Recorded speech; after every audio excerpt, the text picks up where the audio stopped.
Edward, Gordon, and Henry. Edward and Gordon often went through the tunnel where Henry was shut up. Edward would say, "Peep, peep, hello," and Gordon would say, "Poop, poop, poop, serves you right." Poor Henry had no steam to answer. His fire had gone out. Soot and dirt from the tunnel roof had spoilt his lovely green paint and red stripes. He was cold and unhappy, and wanted to come out and pull trains too. Gordon always pulled the express. He was proud of being the only engine strong enough to do it. There were many heavy coaches, full of important people like the fat director who had punished Henry. Gordon was seeing how fast he could go. "Hurry, hurry, hurry!" he panted. "Trickety-trock, trickety-trock, trickety-trock," said the coaches. Gordon could see Henry's tunnel in front.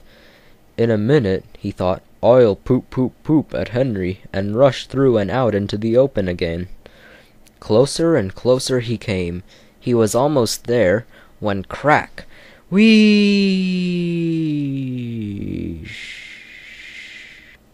He was in a cloud of steam, and going slower and slower. His driver stopped the train.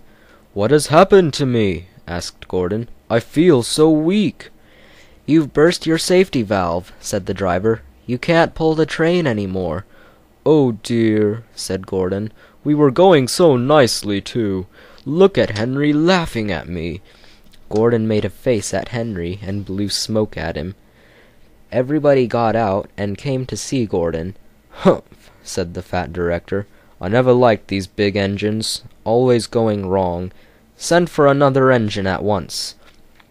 While the guard went to find one, they uncoupled Gordon and ran him on a siding out of the way. The only engine left in the shed was Edward. "I'll come and try," he said. Gordon saw him coming. "That's no use," he said. "Edward can't pull the train." Edward puffed and pulled and pulled and puffed, but he couldn't move the heavy coaches. "I told you so," said Gordon rudely. "Why not let Henry try?" "Yes," said the fat director, "I will." "Will you help pull this train, Henry?" he asked. "Yes," said Henry at once. So Gordon's driver and fireman lit his fire. Some plate layers broke down the wall and put back the rails, and when he had steam up, Henry puffed out. He was dirty, his boiler was black, and he was covered with cobwebs. "Ooh, I'm so stiff! Ooh, I'm so stiff!" he groaned. "You'd better have a run to ease your joints and find a turntable," said the fat director kindly. Henry came back feeling better, and they put him in front. "Peep, peep," said Edward. "I'm ready." "Peep, peep, peep," said Henry. "So am I." "Pull hard, pull hard, pull hard," puffed Edward. "We'll do it, we'll do it, we'll do it," puffed Henry. "Pull hard, we'll do it, pull hard, we'll do it, pull hard, we'll do it," they puffed together.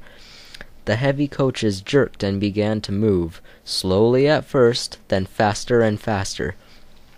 "We've done it together! We've done it together! We've done it together!" said Edward and Henry. "You've done it, hooray! You've done it, hooray! You've done it, hooray!" sang the coaches. All the passengers were excited. The fat director leaned out of the window to wave at Edward and Henry, but the train was going so fast that his hat blew off into a field where a goat ate it for his tea. They never stopped till they came to the big station at the end of the line. The passengers all got out and said thank you, and the fat director promised Henry a new coat of paint. "Would you like blue and red?" "Yes, please," said Henry. "Then I'll be like Edward." Edward and Henry went home quickly, and on their way they helped Gordon back to the shed. All three engines are now great friends. Wasn't Henry pleased when he had his new coat?